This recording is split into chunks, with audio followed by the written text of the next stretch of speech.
habe kuzamuka agaciro ka Picoin nyuma yo gutangaza OpenMainet agaciro ka Picoin kazamutse cyane kagera ku madolari 2.62 ku itariki 26 z'ukwezi kwa kabiri ubwo mu kwezi gushize. Izi nimeruka zigenze zabaye nyuma yuko batangaza ko Pi network ibaye OpenMainet nuko habaye guhindagurika ku isoko. Nubwo habaye izamuka rikomeye twavuze ko yazamutse ku kigero cya 200 hafi 300%. Habayeho izamuka rikomeye isoko rya Picoin ryagaragaje guhungabana gukomeye. Abasesengura iby'ubukungu ndetse n'imari cyangwa se kwanabuhanga mu by'imari bavuga ko nubwo isoko ryahungabanye Picoin ifite amahirwe yo kongera agaciro mu gihe kizaza.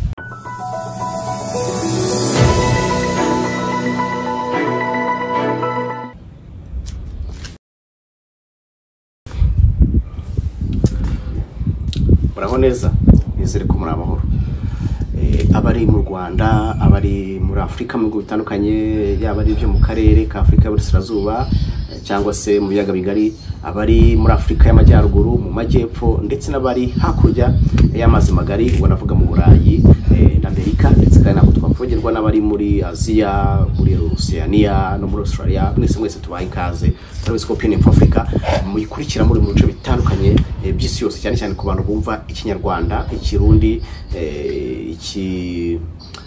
ururimi rukoreshwa muri Uganda kisoro rwitwa ikifumbira mwese turabizi ko mukurikirana Opinion for Africa muri benshi turaje turagarutse kugira ngo tuganire na by'umwihariko ku makuru aribana n'ubukungu aribana n'imari aribana n'ikoranabuhanga aribana n'ubucuruzi ndetse n'ishoramari tubaye ikaze ngende Placide inshuti reka twihute tugarutse kugira ngo turebere hamwe ibikomeje kuvugwa ku ikoranabuhanga cyangwa se ku ifaranga ryitwa Picoin cyangwa se Pi network. Na byinshi ndivugaho ariko ngiye kugaruka ndebe icyo inzego zitandukanye ku isi zagiye zibivugaho.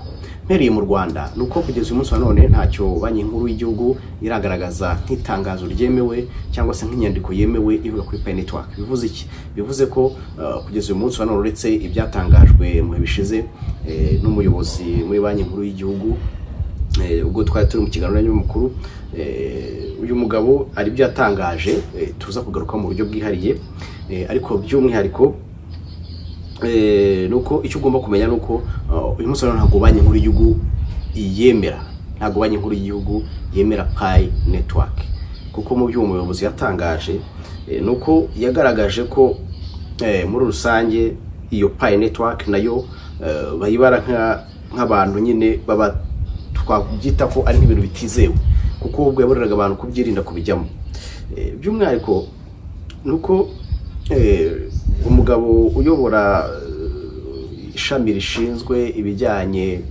n'imikoreshereze y'imari muri banki nkuru y'igihugu imikorere y'ibigo by'imari yitwa Gerard Nsayimana n'umuyobozi w'ishami rishinzwe imyitwarire y'ibigo by'imari muri banki nkuru y'igihugu yavuze ko ibyo batekereza kuri hari mu kwa kabiri mu kwezi gushize wenda turaza kubigaruka hari ibyo yatekereje hari ibyo yavuze mu birego bagiye bakira harimo ibigo nk'abingahe yagiye agaragaza birimo ndetse na Pi network avuga ko itemewe ariko mu buryo buri nakwita ko mu buryo bwa rusange ntacyo banki nkuru y'igihugu yigeze igaragaza ko hari kivuga mu buryo bwihariye kuri Pi network ariko bayivuze mu buryo rusange ari byo umuyobozi bwana Gerard Nsayimana yatangaje ndetse no mu kiganiro twagiranye muzagikurikirana hano kuri ishene twagiranye kuri televiziyo y'u Rwanda ndetse kandi hari n'ibiganiro twagiye tugirana mu biganiro n'abanyamakuru nkuko mwabisomye mu nyamakuru bitandukanye ndaje kugira ngo tubisesengure tubanze tumenye kuko banki nkuru y'igihugu kubwira abantu kwitondera kwishura mu bintu bimwe na bimwe bitizewe kugeza uyu munsi wa none rero nta nyandiko yemewe banki nkuru y'igihugu irashyira ahagaragara uretse icyo bwana Gerard Nsayimana yatangaje uyu muyobozi w'ishami rishinzwe imyitwarire y'ibigo by'imari muri BNR yavuze ko muri rusange mu bigo nka 5 yatangaje harimo ibigo bimwe na rimwe byiba abaturage niba nakwita kubiba kuko nibyo kuko harimo ibigo bikora mu Rwanda twagiye tubona nk'ikitwa Dere Equipment kibe cy'abaturage ko kibaha ibikoresho by'ikoranabuhanga ibikoresho bikoreshwa mu buhinzi abantu bagashora amafaranga bagashya. Harimo kandi ibindi bigo twagiye tubona bitandukanye byagiye ndetse n'abayobozi babyo hano mu Rwanda bagiye bafungwa bakurikiranwa n'inkiko bitewe nyine n'ubwo buriganya bagiye bakora abaturage. Ibyo bigo rero byinshi byagiye bishyirwa mu majwi. Muri rusange na Pi Network nayo yajemo, uretse ko Pi Network kugeza umunsi wa none turamenya ibyayo neza, niyo mpamvu twifuje kugira ngo tuyibigarukeho ko abantu bitwa pioneers usanga bo bavuga bati se ko muri gushyira Pi Network muri agatebo ko abantu bakora scam kandi Pi Network yo ikaba idasaba abantu gushora amafaranga, ibyo bintu murumva bihura? Icyo kibazo nakibajije umwe mu bayobozi b'abanye nkuru y'igihugu ndetse n'uyu mugabo Gerard Nsayimana, uyu muyobozi w'ishami rishinzwe imyitwarire y'ibigo by'imari muri banki nkuru y'igihugu. Icyo Gerard ahurijeho n'abandi banyabukungu batandukanye uko bavuga bati abantu bakwiye kwitwararika ndetse no kwitondera kwishora mu bintu byose batazi neza inkomoko yabyo, batazi neza aho inyungu izaturuka, kuko bavugaga bati ni gute wasobanura ko ushaka kubona amafaranga y'ubuntu. Yavuga bati biragoye kuri iyi si, ntaho byigeze bigaragara ko umuntu ashobora kuguha amafaranga y'ubuntu, ntaho byigeze bigaragara ko ushaka kurya amafaranga utakoreye, ntaho byigeze bigaragara ko ushobora kuba hari icyo wagera utakivunikiye. Bagahera aha rero bagira inama abantu kwitwararika, ndetse n'abangaba bitwa pioneers nabo bakitwararika, ari nako kandi twebwe tuba dushaka gutanga urubuga ku bantu batandukanye. Nibuse rero nuko mu nkuru twagiye dukora mu bice bitandukanye, ibinyamakuru bitandukanye, nuko banki nkuru y'igihugu mu kwezi kwa kabiri muri uyu mwaka turimo yatanze umuburo ku baturage, iburira ku bigo, iburira abantu bakorana n'ibigo bitandukanye by'ubucuruzi bikoresha ikoranabuhanga rya digital birimo na Pi Network. Iyi ni inkuru y'igihe bari banditse, bakavuga ko ngo bikeka kuba bifitanye isano n'uburiganya. Ibi byatangajwe rero na Gerard Nsayimana uko nabivuze, akaba ari umuyobozi w'ishami rishinzwe imyitwarire y'ibigo by'imari muri banki nkuru y'igihugu, aho yavuze ko ibyo bigo bikoresha ikoranabuhanga rya cryptocurrency mu buryo bushobora gushyira mu kaga umutungo w'abaturage. Iyi ni inkuru y'igihe. Hanyuma wareba ku kinyamakuru cyitwa africapress.net banditse ko Nsayimana Gerard yagaragaje ko BNR itagenzura neza cyangwa se itagenzura ngo ishyigikire ibikorwa bya cryptocurrency mu Rwanda. Hangaha bashaka kuvuga ko nyine itarashyiraho ubugenzuzi bwihariye, kuko baracyakwa amakuru ngiye mfite biticanye nuko banki nkuru y'igihugu igikora amabwiriza amategeko agenga ibi ngibi nazo mvuga byitwa bya digital asset cyangwa se virtual asset, aribyo birimo na za crypto ndetse n'izo zindi n'izo currency zindi zitandukanye. Ati banki nkuru ikavuga ko bityo abashora imari muri ibyo bikorwa babikora ku giti cyabo, niyo ngo ufashe umwanzuro wo kubishora ugahomba urabyimenyera, akenshi na kenshi ntabwo wajya no kurega kuko urumva ibintu bitemewe se ubundi wabijya kurega urega iki. Bakavuga ko rero bibaye ngombwa bagashora bagahomba ntaho babyirengera. Ubwo bivuze ko ushobora kunguka ngo ni inyungu zawe, ariko ushobora ugahomba ubwo nyine no kubyimenyera, kuko kugeza umunsi wa none ntabwo banki nkuru irashyiraho imyanzuro ndetse kuri ayo mabwiriza yo gukora. Gerard yongeyeho ko hari ibyo bigo byinshi nyuma ya cryptocurrency bigamije uburiganya bikaba byambara abaturage amafaranga yabo. Harimo tugarutse ku nkuru yagiye tuvuye kuri africapress.net, nuko iyi nkuru yagiye ivuga ko ngo mu rwego rwo kurinda abaturage banki nkuru y'igihugu ikorana n'inzego z'ubutabera harimo n'urwego rw'igihugu rw'ubugenzacyaha. By'umwihariko ndakwibutsa ko hari ikiganiro twakoranye n'urwego rw'igihugu rw'ubugenzacyaha, turi kumwe n'umuvugizi w'urwego ari we Dr Murangira Bitsiri, ndetse na Gerard Nsayimana nawe nk'umuyobozi w'ishami rishinzwe imyitwarire y'ibigo by'imari. Twari turi kumwe muri studio za televiziyo y'u Rwanda, nkurarikira kuzakurikirana icyo kiganiro barabisobanuye. Mu rwego rwo kurinda abaturage rero banki nkuru y'igihugu ikorana n'izo nzego zose kugira ngo bahashye ibyo bikorwa by'uburiganya. Abaturage barasabwa kuba maso no kwirinda gushora imari yaba mu bigo cyangwa imishinga itazwi neza, cyane cyane ibikoresho ikoranabuhanga rya cryptocurrency kugira ngo birinde guhomba. Uyu ni umuburo wa banki nkuru y'igihugu, ariko mwibutsa ko kugeza umunsi wa none nta tangazo cyangwa se nabyita nk'uruhande rwa nyarwo BNR iragaragaza kuri Pi Network. Ariko ikiro cyo nuko uko bayifata binyuze muri bwana Gerard Nsayimana, nuko bayifata nyine nka ikoranabuhanga ritizewe, kuko kugeza uyu munsi wa none ntabwo barashyira hanze ibirebana n'iyi Pi Network mu buryo bwihariye. Ariko wenda tuvuye muri Benera tukajya ku rwego mpuzamahanga, hari impaka zikomeje kuba kuri Pi Network, yaba ari mu bantu benshi bakoresha imbuga nkoranyambaga. Abenshi bakomeje kwibaza bati ese iyi Pi Network ubundi ni ibintu bya nyabyo cyangwa ni scam cyangwa se ni fake.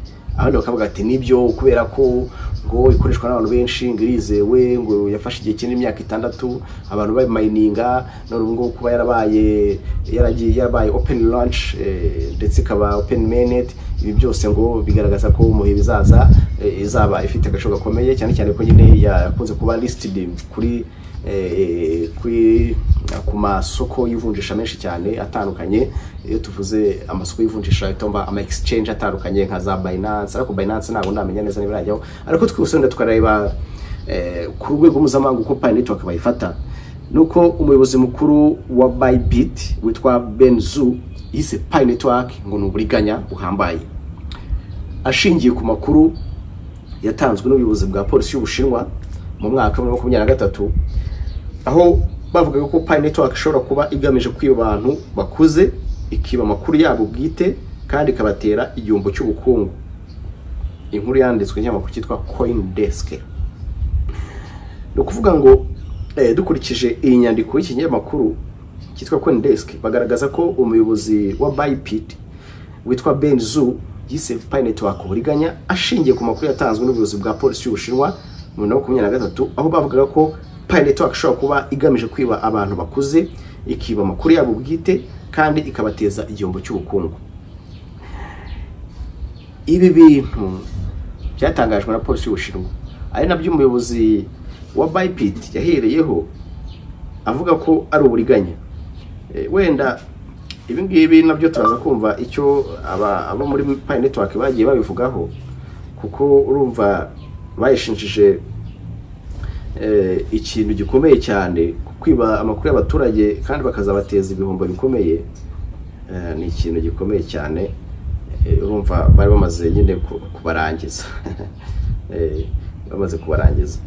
So ubwo rero uyu muyobozi wa Bybit nguyu Bybit ubundi bavuga ko naryo ari nk'isoko nyine ricururizwaho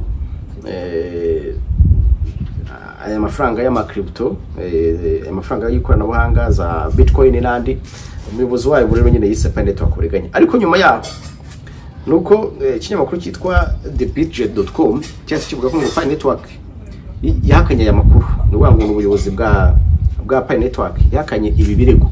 Aba tubye ngibyo no kudusebya, ivuga ko ari umushinga wemewe. Nuvuga ngo bo abayobozi bo muri Pi Network bavuze ko ari umushinga wemewe kandi wizewe, kandi ko wakoze ku buryo bwizewe mu myaka irenga 6, ifite umuryango w'abakoresha, ifite umuryango cyo tuvuze umuryango umve nyine ni community, abaturage cyangwa se abantu bari hirya no ku isi bakoresha uru rubuga, bakoresha ikoranabuhanga barenga miliyoni 60.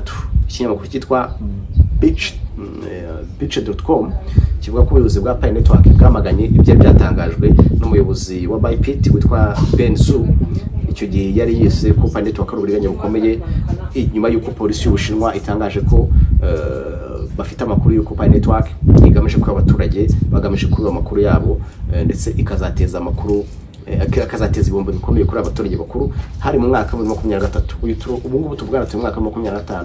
Ibyo bitangajwe nyuma y'imyaka ibiri bibaye.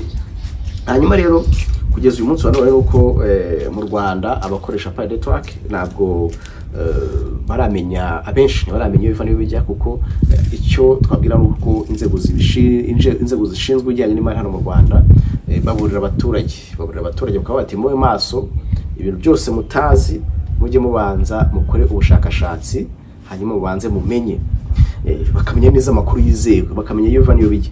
Ngira ngo ibi ngibi ni ibintu twarukwiye kuba twaganiraho, niyo mpamvu ibiganiro byacu bitaha tuzagenda tuganira mu buryo bwihariye. Ariko nanone kandi nuko icyo abantu bakwiye kumenya nuko ibi byose tuba tubabwira ntabwo tuvuze ko bigomba kubihame. Namwe mufite uburenganzira bwo gutanga ibitekerezo, mufite uburenganzira bwo gutanga ibitekerezo byose mwifuza, kugira ngo amakuru n'ibiganiro tubagezaho bitazajya bijya mu murongo mu mujyo umwe. niyo mpamvu tuba tugomba kubaha amakuru kugira ngo namwe mugire ibyo musigana musesengura kandi munagira byinshi mumenye. Wenda twihuse tukareba n'andi makuru mashya areba kuri Pi Network, nuko twaze tuvuga uburyo mu Rwanda ifatwa ku mpuzamahanga, ariko tugarutse ku makuru mashya ku bijyanye nuko uru rubuga rwakomeje kugenda ruvugwaho amakuru menshi cyane. Hari amakuru atandukanye atangazwa ku mbuga nkoranyambaga nka za YouTube ndetse no kuri za Twitter yerekeye kuri Pi Network, ariko ntavuga rumwe. Bamwe bavuga ibyabo, abandi bakavuga ibyabo, abandi bakavuga ngo ni igihuha, abandi bagiye gukira. Ibyo byose rero ugasanga birateza urujijo mu bantu. Hari video iherutse gushyirwa kuri YouTube ivuga ku makuru mashya Pi Network harimo n'ibijyanye na KYC. Tuvuze KYC mu magambo arambuye ubundi bayita know your customer, na matema akoreshwa nyine mu bakoresha za Pi Network. Mubona ko iyi video yasohotse mu byumweru 3 bishize ku rubuga rwa Pi Network nyine, bitewe n'uko amakuru yerekeye Pi Network akomeje guhinduka. Ni ingenzi cyane gukomeza kwishyira amakuru ajyanye nayo, ndetse kandi nako kandi ibyo utazi usobanuza ukamenya iyo biva niyo babijya, kuko ibintu tutatuganira kenshi na kenshi abantu baba bari mu rujijo batazi biva niyo bijya. Niyo mpamvu natwe ari ibyo tuba tuganira kugira ngo tukomeze twungurane ibitekerezo. Ndi kugerageza gushakisha andi makuru mashya avuga kuri Pi Network nyuma yuko mu bishize yagiye ahagaragara ibyo bakunze kwita ngo ni Open Network, ndetse ikaba Open Network, ndetse ikaba na launch bakaba na launchinze mainnet yayo. Reka turebe amakuru mashya bari kwivugaho, hanyuma tubone gusoza kugira ngo nyine dukomeze twungurane ibitekerezo, dukomeze tuganire. Pi Network yatangaje ku mugaragaro Open Mainnet yayo ku itariki 20 z'ukwezi kwa kabiri muri uyu mwaka, no minsi mike ishize, ikava mu cyiciro cya Unclosed Mainnet ahubwo ikaba Open Mainnet. Cyari cyatangiye mu kwezi k'Ukuboza ku mwaka wa 2021, hari mu mpera z'umwaka wa 2021 mu kwezi kwa 12 muri 20 cyangwa se muri 21. Icyo gihe nibwo nyine yaravuye mu cyiciro, yagiye mu cyiciro cya Unclosed Mainnet, none yabaye Open Mainnet. Intambwe yatumye Picoin ibasha gucuruzwa ku masoko y'inyongera, ikongera uburyo ukuyikoresha mu bikorwa bitandukanye. Hano icyo bivuze niki, nuko nta Pi Network yateye intambwe, cyangwa se Picoin yateye intambwe ibasha gucuruzwa ku masoko y'inyongera, ndetse kandi kongerwa no ku buryo bwo gukoresha mu bikorwa bitandukanye. Iyi ni inkuru y'ikinyamakuru cyitwa cointelegraph.com. Hanyuma wenda turebye ku mpinduka z'ingenzi nyuma yo gutangiza Open Mainnet, nuko habe kuzamuka agaciro ka Picoin nyuma yo gutangaza Open Mainnet. Agaciro ka Picoin kazamutse cyane kagera ku $2.62 ku itariki 26 z'ukwezi kwa kabiri, ubwo mu kwezi gushize. Bivuze izamuka rya 293% mu minsi 6 imaze kuba Open Mainnet. Yarazamutse cyane igera ku gaciro twavuze haruguru. Ibi byatumye isoko rya Picoin rigera kuri miliyari 15 z'amadolari y'Amerika, bigenga ayandi mafaranga nka Chainlink ndetse na Litecoin. Ibi byo byanditswe n'ikinyamakuru cyitwa blavenewcoin.com.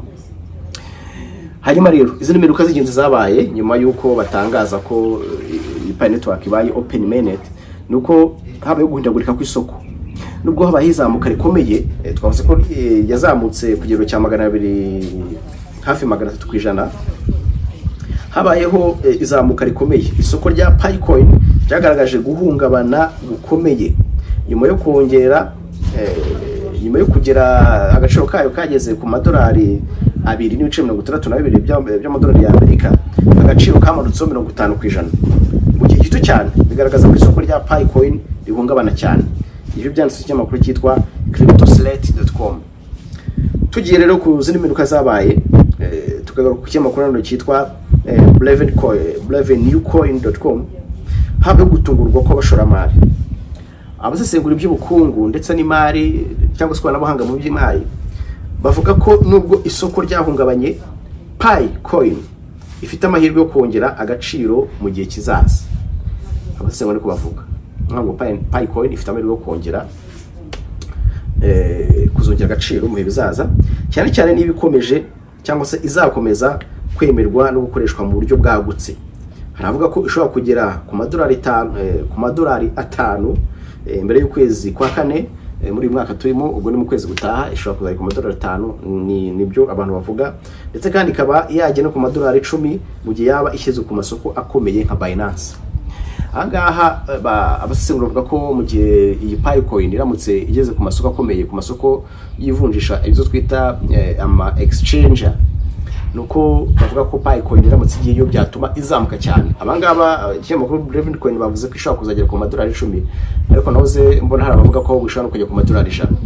Amadolari 5 amafaranga menshi, yabwo abantu bazi kuvunja barahita babyumva. Niba idolari rimwe rigeze ku manyarwanda 3, 4, 5, ubwo urumva niba Picoin imwe yavunja amadolari 5 numva ni byinshi biri bivugwa, ariko ikinyamakuru cyavuze ko icyo gihe iramutse igeze kuri Binance yagera no ku madolari 10.